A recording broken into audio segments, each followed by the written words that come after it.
At 6:54 in the evening on May 3, 1999, a truck carrying a specialized mobile radar stood parked along a rural road southwest of Oklahoma City. Inside the cab, a research team aimed their instrument toward a massive, rotating dark wall several miles away.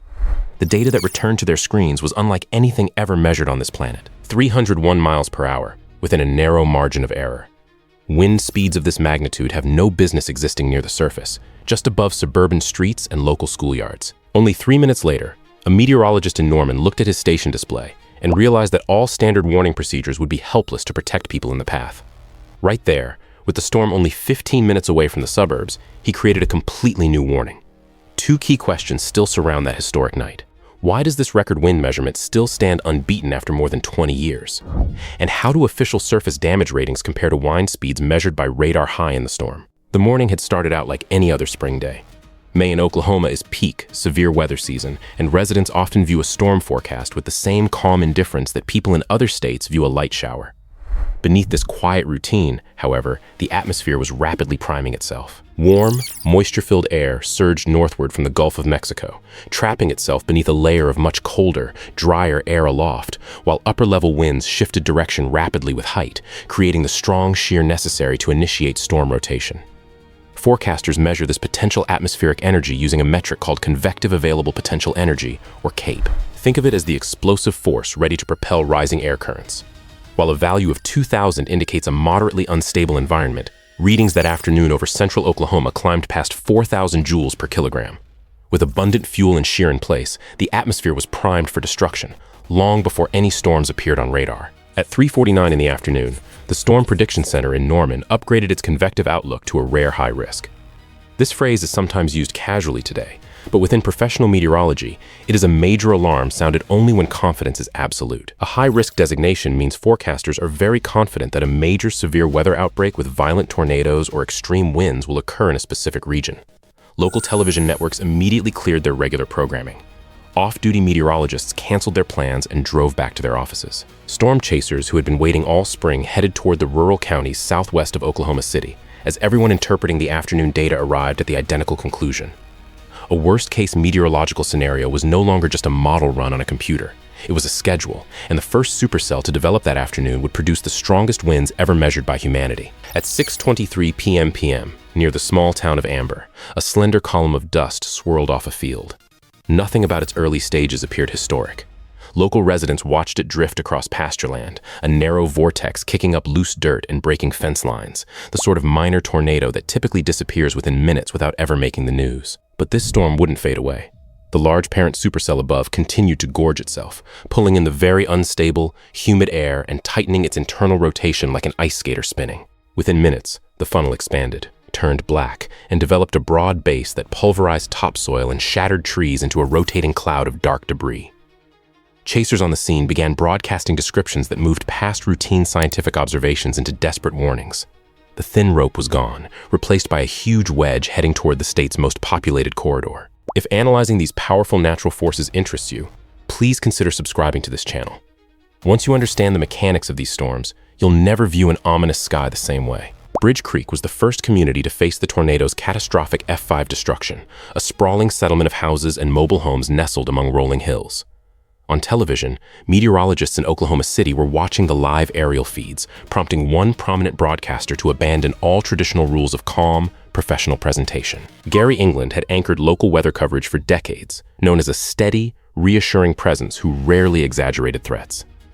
That evening, however, he looked directly into the camera and warned his viewers bluntly, "If you are not below ground level right now, you will not survive this storm." A broadcaster doesn't speak to a major metropolitan audience in that manner unless the alternative is unthinkable. Across the viewing area, families fled their closets and hallways, searching for cellars, storm shelters, or neighbors with basements. In a region where most homes are built on concrete slabs with no subterranean shelter, that single warning sent thousands running into the howling wind, desperate for safety. As Bridge Creek was being devastated, the mobile radar team was capturing the critical data that would secure this storm's place in the scientific record forever, something stationary weather stations located further away can't achieve. The team parked, initiated their sweep, and recorded wind velocities inside the base of the funnel. Their scans revealed wind speeds reaching up to 321 miles per hour. No other wind measurement in Earth's recorded history has officially surpassed this figure. For comparison, a commercial passenger jet takes off at about 160 miles per hour. This vortex was spinning at twice that speed while dragging along the surface, and the extreme drop in pressure at its center was powerful enough to blow walls outward before the physical winds arrived. While physicists had debated the maximum speed a tornado could achieve, this event proved the limit was higher than many believed. This rare measurement often fuels a popular rumor that spreads across the internet. Many online discussions label this event as the world's only F6 tornado, a classification that persists because the extreme wind speed seems to require its own category. However, such a rating doesn't actually exist. Officially, the National Weather Service classified the tornado as an F5, the highest operational rating on the original Fujita scale, and they did so based on standard procedure. Tornado classifications are determined entirely by the structural damage observed on the surface, rather than wind speeds measured high in the column by mobile radar. While Dr. Ted Fujita did include an F6 category as a theoretical concept for wind speeds nobody expected to actually document, it was never used in official operations. As a result, the fastest wind speed ever recorded on Earth officially carries the same rating as dozens of other intense storms. This record number remains in scientific literature, while the lower rating sits in the damage survey, and both remain scientifically accurate. Back in Norman, at 6:57 p.m., meteorologist David Andra was monitoring the radar data alongside field reports, and he realized he was facing an unprecedented public safety challenge. Standard tornado warnings are issued dozens of times every spring across the state. Oklahomans hear these alerts, glance out their windows, and frequently go back to what they were doing. Andra knew that standard phrasing wouldn't convince people to take immediate action, so he drafted a bulletin that had never been sent before. He typed the words "tornado emergency" into the system, adding a direct instruction that this was an extremely dangerous, life-threatening situation and that residents in the storm's path must take cover immediately. No administrative board authorized this change, and no official manual described it. A single forecaster recognized that the existing vocabulary was simply inadequate for the monster on his screen, and he created a new warning system on the spot. That new terminology spread much faster than the funnel itself. Television broadcasters read the alert on the air with a sudden shift in tone, recognizing that the unique phrasing signaled a departure from a typical spring storm. Local emergency managers immediately escalated their responses. Police officers drove through neighborhoods, activating their sirens and using loudspeakers to warn residents. There is no way to calculate how many lives were saved by adding that phrase to the bulletin, but the National Weather Service eventually formalized tornado emergency, and it remains a key tool across the country today, reserved only for verified, violent tornadoes tracking toward populated areas. Meanwhile, the storm itself was growing larger as it advanced. While atmospheric dynamics, rather than geography or terrain, dictate when a violent storm begins to decay, this system maintained its integrity, crossing Interstate 44 and lining up on the suburbs of South Oklahoma City with full force. By 7:30 p.m., the rotating wall of wind had expanded to nearly a mile wide as it entered Moore, a densely populated suburb filled with residential neighborhoods, apartment complexes, schools, and shopping centers. From a distance, the storm no longer looked like a classic funnel. Eyewitnesses described a vast, dark wall filling the horizon, an invisible force consuming the land and throwing a huge cloud of shattered wood, insulation, and brick dust thousands of feet in the air. Inside the residential subdivisions, the destruction of each home took only about 2 to 3 seconds. Windows imploded. Garage doors buckled inward. Entire structures then disintegrated along their framing, leaving concrete foundations swept clean. Cars were thrown into nearby fields and stripped down to their frames. Trees lost bark. Families who huddled in bathtubs held onto the metal pipes, later describing the feeling of being pulled upward by a continuous, deafening roar. Entire streets vanished while neighbors only a few blocks away listened in terror. If this historical account is engaging, please take a quick second to hit the like button. Your support really helps others find our content. What followed next would eventually rewrite official highway safety guidelines across the United States.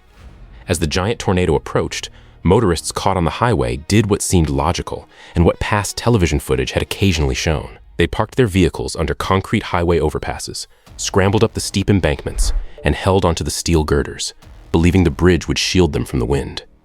However, physical laws dictated the exact opposite. The narrow gap between the bridge deck and the sloped embankment acts like a venturi tube, forcing air through a tight space where it accelerates rapidly. Instead of blocking the wind, these overpasses actually concentrated its force, funneled flying debris, timber, metal, and gravel directly through the areas where people were clinging.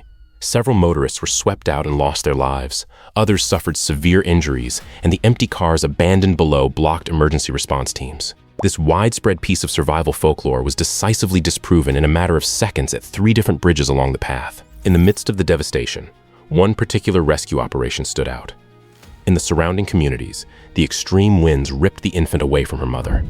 Hours passed as the family searched frantically through the muddy debris field in the dark. Deputy Robert Jolly was searching the ruins when he spotted a small shape lying face down near a tree trunk, so heavily caked in mud that he assumed it was merely a doll thrown from a child's bedroom.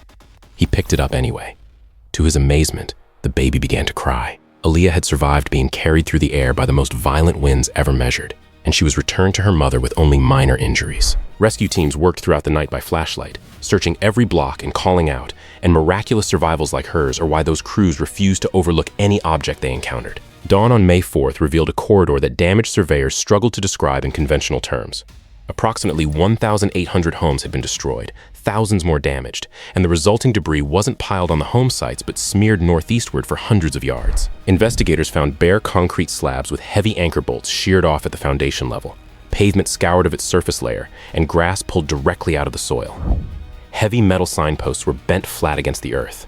Fiber insulation hung from the branches of surviving trees like gray moss for miles. Neighborhoods that had looked identical the previous week could now only be identified by their street signs, where those signs survived. Helicopter footage shown that morning revealed a muddy brown scar cut through green residential suburbs with a very sharp boundary, with homes untouched on one side of a street and completely erased on the other, displaying the arbitrary nature of a tornado path. The storm itself dissolved almost as quickly as it had formed. At 7:48 p.m., near Midwest City, the vortex weakened, narrowed, lifted, and dissolved into the clouds. It had spent 85 minutes on the surface, leaving a 38-mile path of destruction from the pasture near Amber to near Midwest City in the eastern part of the metro area. Chasers who had followed the storm the entire way reported the same eerie transition that survivors often note. The deafening roar suddenly stops, the wind dies down, and a strange quiet settles over the wreckage, broken only by sounding car alarms, the hiss of broken gas lines, and voices calling out for loved ones. Cold rain soon began to fall over the ruins. The parent supercell continued northeastward and produced additional tornadoes that night as part of a broad regional outbreak, but the specific circulation that had recorded the historic wind speed was gone, and the recovery process was about to begin. The financial cost reached approximately $1 billion, making this the first single tornado in United States history to exceed that threshold. 36 people lost their lives directly from the impact, with 5 additional deaths attributed to indirect causes, while the wider outbreak across Oklahoma and Kansas that night claimed 46 victims in total. These distinct statistics are frequently confused in historical summaries, but the difference remains important to the families affected. Hundreds of others were injured. Beyond the numbers, the disaster prompted a major shift in public safety. Residential storm shelter construction across central Oklahoma surged, local building regulations were updated, and the National Weather Service definitively clarified the overpass issue, issuing clear warnings that highway bridges are among the most dangerous places to seek shelter during a storm. Leaving a vehicle on the shoulder, they warned, also blocks critical paths for emergency vehicles. Meanwhile, the scientific debate over the record wind measurement has never truly closed. Many researchers point out that the mobile radar sampled wind velocities well above the surface rather than at the surface where structural damage occurs, meaning the peak figure describes the upper air rather than the physical forces acting on a wall. Other scientists argue that the measurement was likely conservative, given that a mobile radar can only capture what passes through its beam. This academic discussion was reopened in May of 2024, when a mobile radar team scanning a violent tornado near Greenfield, Iowa, clocked winds between 309 and 318 miles per hour. Both events prove that a record depends entirely on having the right instrument in the right place at the perfect instant. Therefore, the strongest tornado in history is really just the strongest one ever measured, a distinction that represents the most honest aspect of this story. As time passes, the prominent figures who helped define the memory of that evening are beginning to fade. On June 10th, 2025, the region mourned the passing of Gary England at the age of 85, the iconic meteorologist who urged an entire city to seek shelter below ground level and saved countless lives. His historic broadcast remains a textbook example of using direct, unvarnished communication when seconds count. Similarly, David Andra's urgent tornado emergency warning is now a standard emergency tool across the nation, sent directly to mobile phones nationwide whenever a catastrophic storm threatens a populated area. The key lessons regarding the danger of highway overpasses are now standard parts of emergency training courses. And that rare radar measurement from the dirt road southwest of Oklahoma City remains in the record books as the fastest wind speed ever documented near the surface of our planet. This scientific context finally answers the questions this night raised. The tornado near Bridge Creek holds its title not because it was uniquely large, but because a mobile radar truck happened to be in the right place. Scanning the storm during the brief window, an unstable atmosphere decided to show what it was capable of. The warnings, shelters, and safety lessons we use today were all forged during that single evening in central Oklahoma. If this story has stayed with you, please like and subscribe. There are more of these accounts to share, and every single one of them changed history.